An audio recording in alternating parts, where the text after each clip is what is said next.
আল্লাহর আশেক ছিলেন যার নাম শেখ ফরিদ। একটি কথা বলি, কষ্ট নিয়েন না। তো শেখ ফরিদ জন্মগতভাবেই কিন্তু সে একজন জ্ঞানী মায়ের গর্ভে উনি ছিলেন। ওনার মা খুব জ্ঞানী ছিলেন। মায়ে সব সময় ওনাকে পেটে রেখে নামাজ রোজা পড়তেন। আল্লাহর হুকুমে ভূমিষ্ঠ হলেন আমাদের শেখ ফরিদ। শেখ ফরিদ ছোটবেলা থেকেই মাকে খুব খেয়াল করতেন। তার মা কি করে, মা যে নামাজ পড়েন এটা উনি খেয়াল করতেন। উনি খেয়াল করে ওনারও মন চাইতো মা যেহেতু নামাজ পড়ে আমিও নামাজ পড়ব। তার আগে একটি কথা, মা আপনি যে নামাজ পড়েন, নামাজ পড়লে কি হয় আমাকে একটু বলবেন? মা বলে, বাবা আমি যে নামাজ পড়ি, নামাজ পড়লে কি হয় সেটা যে ব্যক্তি নামাজ পড়ে সেই জানে আসলে নামাজ পড়লে কি হয়।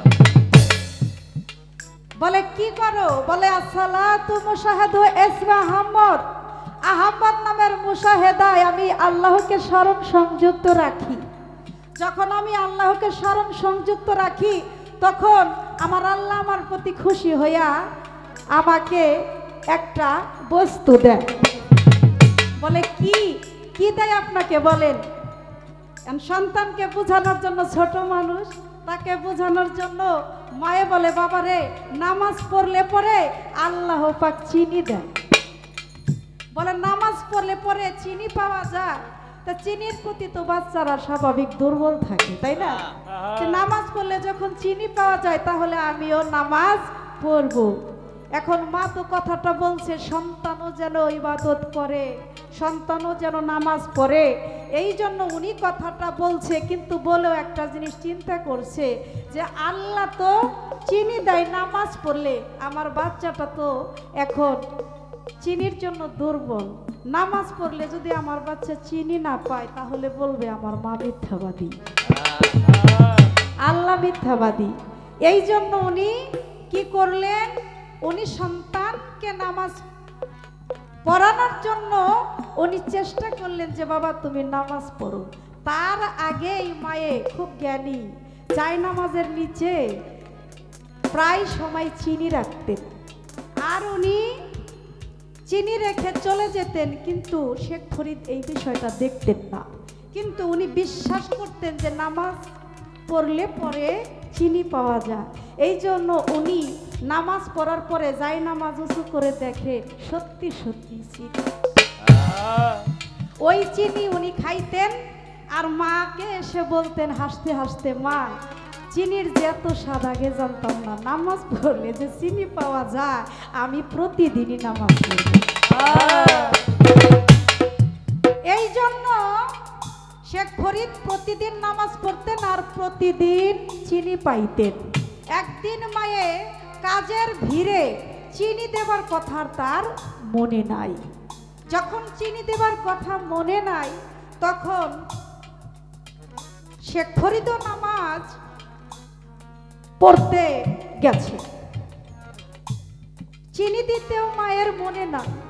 হঠাৎ করে মায়ের মনে পড়ে গেছে আমার শেখ ফরিদ তো নামাজ পড়তে গেছে, আমি তো চিনি দিয়ে আসি নাই। হে আল্লাহ, কাজের ভিড়ে সন্তানের কাছে আমি মিথ্যাবাদী হয়ে যাব, কারণ সন্তান তো জানে নামাজ পড়লে চিনি পাওয়া যায়। আর যদি দয়াল চিনি না পায় তাহলে সম্পূর্ণ ইবাদতই আমার নষ্ট হয়ে যাবে। হে আল্লাহ, আপনি ছোট হয়ে যাবেন।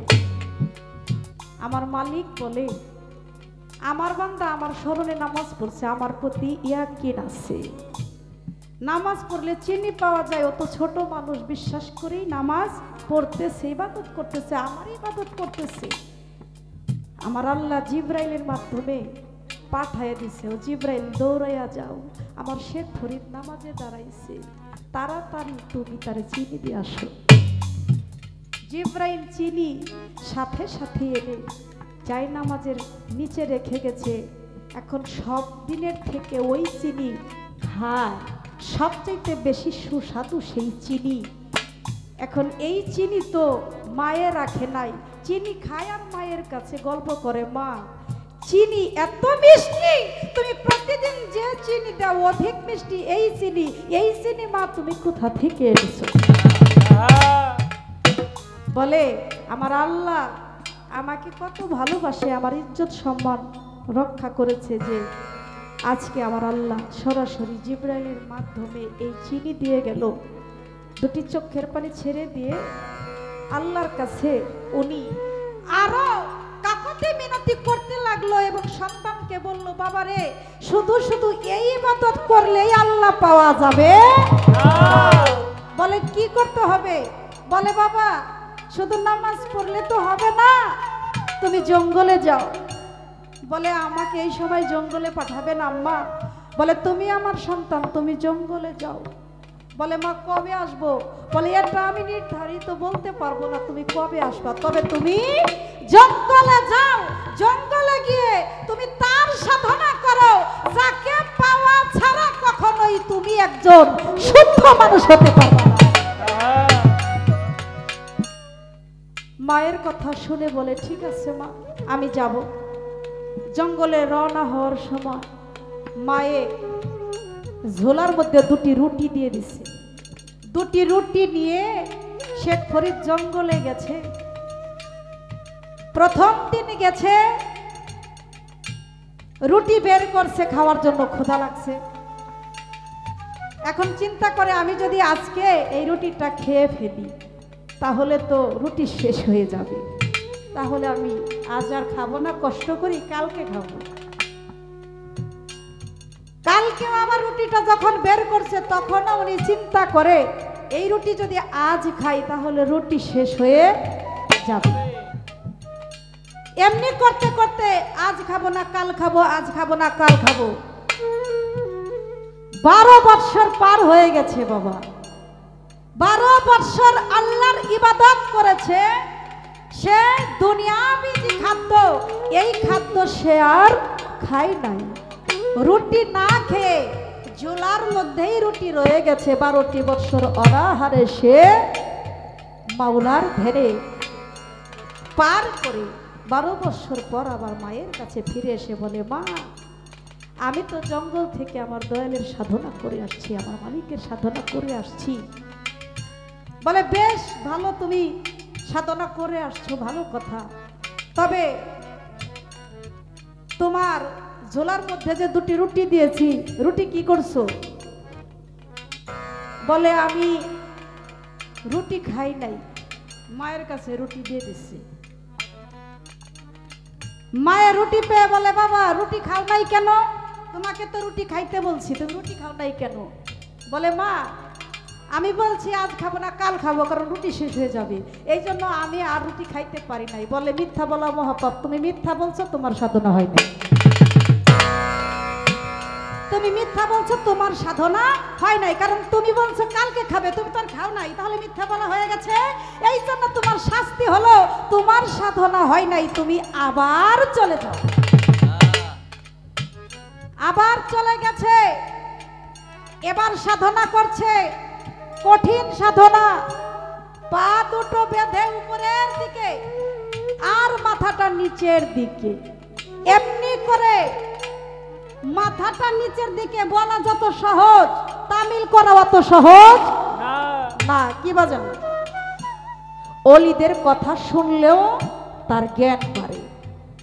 মাথা নিচু করে পা দুটো উপরের দিকে দিয়ে 12টি বৎসর উনি আল্লাহ আল্লাহ আল্লাহ আল্লাহর সাধনাই করে গেছে। এবার আসছে, বলে তোমার সাধনা হয়েছে বাবা? বলে মা আর কি করতে বলো? আমি যে মিথ্যা বলছি তার জন্য আল্লাহর কাছে আমি পা দুটো আমার উপরে দিকে দিয়ে মাথা নিচের দিকে দিয়ে আমি নিজের দেহটার শাস্তি দিয়েছি যে কেন আমি এমন মিথ্যে কথা বললাম। দয়াল আমাকে ক্ষমা করে, এই পাপ দেহের পাপ মুক্ত হবে সেদিনই যেদিন আমার দয়াল আমাকে পুণ্য দান করবে। বলে তুমি এই সাধনা করেছো, বেশ ভালো। তুমি তার আগে কি করেছো? বলে মা, তার আগে আমি গাছের লতা পাতা অনেক কিছুই খেয়ে আমি সারাদিন পার করছি। ঘরে ডাক দিয়ে নিয়ে বলে, উপরের দিকে মাথা দিয়ে নিচে, উপরের দিকে পা দিয়ে নিচের দিকে মাথা দিয়ে সাধনা করছো, সব ঠিক আছে, খাদ্য খানা খাইছো গাছের লতা পাতা, তা গাছের লতা পাতা যে তুমি খাইলা, তাই তোমার মাথা কাছে আনো। মাথা কাছে নিচে চুল ধরে কয়েকটা চুল টাপ দিয়ে ছিঁড়ে ফেলছে। এখন কান্না করে দিচ্ছে শেখ ফরিদ, মা আপনি আমার মাথার চুল ছিঁড়লেন কেন? বলে বাবা, সাধনা করার আগে যে তুমি গাছের লতা পাতা খাইলা, এই গাছের যে পাতা ছিঁড়লা, গাছে ব্যথা পাই নাই? এই গাছে তো ব্যথা পাইছে, তুমি গাছের লতা পাতা খাইয়া তোমার জীবন যাপন করলা, তাহলে তুমি কত বড় অপরাধ করছো ভেবে দেখো। তো তোমার তো সাধনা হয় নাই। বলে কিভাবে সাধনা হবে? বলে তোমার ভিতর থেকে তুমি আমিত্ব স্বভাবটাকে তুমি দূর করো।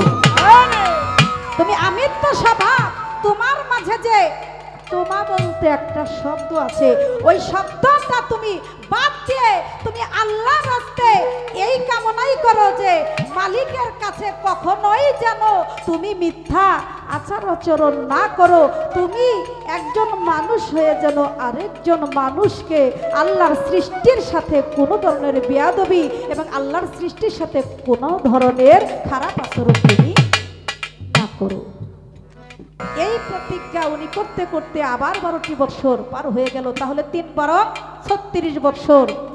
গাছের লতা পাতা খাইলেন 12 বছর, মাথা উনি নিচের দিকে দিলেন 12 বছর, আর প্রথমে উনি আরো বছর কাটালেন রুটি নিয়ে। 3 × 36 বছর ইবাদত করার পর মায়ের কাছে আসার পর মায়ে বলে, এইবার তুমি মুরিদ হওয়ার উপযুক্ত হইছো। মায়ের কাছে এসে কথা বলার পর বলে, এখন তুমি মুরিদ হওয়ার উপযুক্ত হইছো। শেখ ফরিদ হাসি দিয়া বলে, মা বলে কি, আমি এখন যা বলি সব হয়ে যায়, এখন বলে আমি উপযুক্ত হইছি? আমি যা বলি এখন তাই হয়ে যায়, এখন নাকি উপযুক্ত হইছি আমি মুরিদ হওয়ার? হ্যাঁ মায়ে কি বলেন? বলে হ্যাঁ বাবা, তোমার এখন সময় হয়েছে যে 3 × 36 বছর পরে তুমি মাত্র উপযুক্ত হইছো মুরিদ হওয়ার। বলে কি করতে হবে? বলে বাবা তুমি একজনের কাছে যাইয়া মুরিদ হও। বলে কার কাছে? বলে ওই নদীর পরে একজন ব্যক্তি থাকে। বলে তার নাম কি? বলে তার নাম বোয়ালি কলেন্দার। বোয়ালি কলেন্দারের কাছে গিয়ে তুমি মুরিদ হও বাবা। নিজেকে নিজে যদি তুমি সঁপে দিতে পারো, আত্মসমর্পণ করতে পারো, তবেই তুমি আল্লাহওয়ালা হতে পারবা। এখন শেখ ফরিদ ইবাদত করতে করতে তো অনেক পাকা হয়েছে, হয়েছে না? কিন্তু এবার মুরিদ হওয়ার জন্য যায়। এখন দয়ালের বাড়ি যাই মুরিদ হওয়ার জন্য, যাইতে যাইতে দেখে সামনে একটা নদী। ভাই ছোট বাজাবেন, একদম ছোট বাজাবেন। যাইতে যাইতে সামনে দেখে একটা নদী। এখন নদী কিভাবে পার হবে? মহা মুশকিল, কিভাবে সে নদী পার হবে? এইবার সে বলে কি, এখানে কোনো নৌকা দেখা যায় না, কোনো মাঝি দেখা যায় না, ওপারে বোয়ালি কলন্দারের বাড়ি, আমার গুরুর বাড়ি, আমি যেখানে মুরিদ হতে যাব, আমি নৌকা কোথায় পাই? উনি ধ্যানবর্জকে উনি মনে মনে চিন্তা করে আমি কি করতে পারি, চেয়ে দেখে একটা কাগজের টুকরা। কাগজের টুকরাটা এনে উনি একটা জালালি খেলা খেললো। কি খেলা? ছোট্ট একটা নৌকা বানালো। নৌকা বানিয়ে সেই নৌকা নিয়ে এইবার নদী দিয়ে ছুটছে বোয়ালি কলেন্দারের বাড়ি যাবে। যাইতে যাইতে মাঝে পথে এই দৃশ্যটা, ওখান থেকে তার যে বোয়ালি কলেন্দার যার কাছে উনি যাবেন, উনি দেখতেছে যে এখান থেকে শেখ ফরিদ যাইতেছে, নৌকা নিয়ে আসতেছে, আর ওখান থেকে বোয়ালি কলেন্দার জানালার বাহিরে মাথা দিয়ে দেখতেছে যেইভাবে আসতেছে। সে মনে মনে চিন্তা করে আমার কাছে মুরিদ হওয়ার জন্য সে আসতেছে, তাকে যে আমি মুরিদ করবো এমন ক্ষমতাই আমার নাই।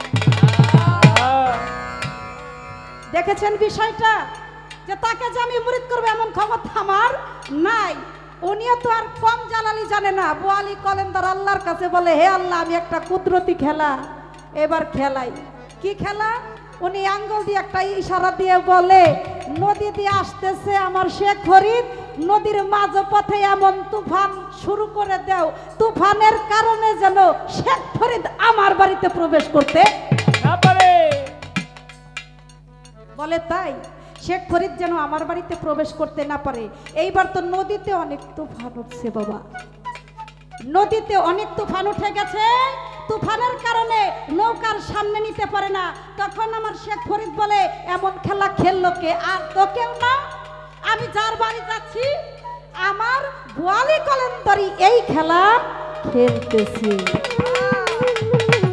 এখন তার জালালি দেখা, বলে যে নাকি আমার নদীর মধ্যে তুফান উঠাইছে, জানালার বাইরে দিয়ে মাথা উঠাইয়া এই কুদরতি জালালি খেলা দেখাইছে।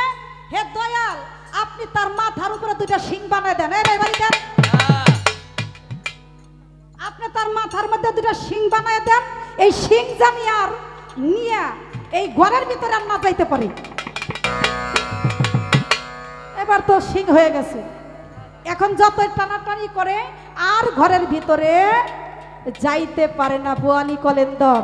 এখন বোয়ালি কলেন্দর মনে মনে চিন্তা করে, আমার শিং নিয়ে তো আমি ঘরের ভিতরে যাইতে পারবো না, হে আল্লাহ আমি এখন কি করি?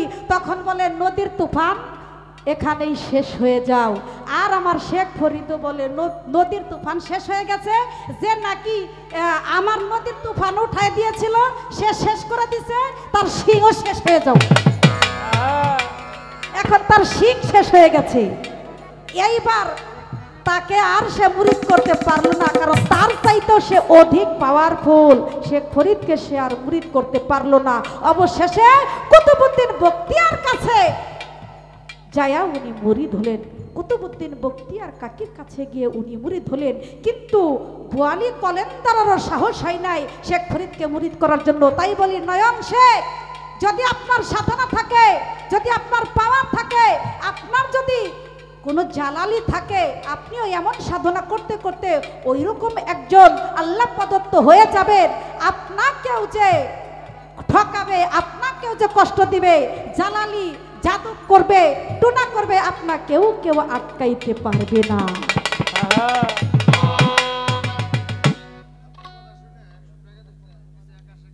আমার একটা ভাই আমার এই শেখ ফরিদের এই কাহিনীটা, বোয়ালি কলন্দরের কাহিনীটি শুনে 100 টাকা দিয়ে সম্মানিত করেছেন।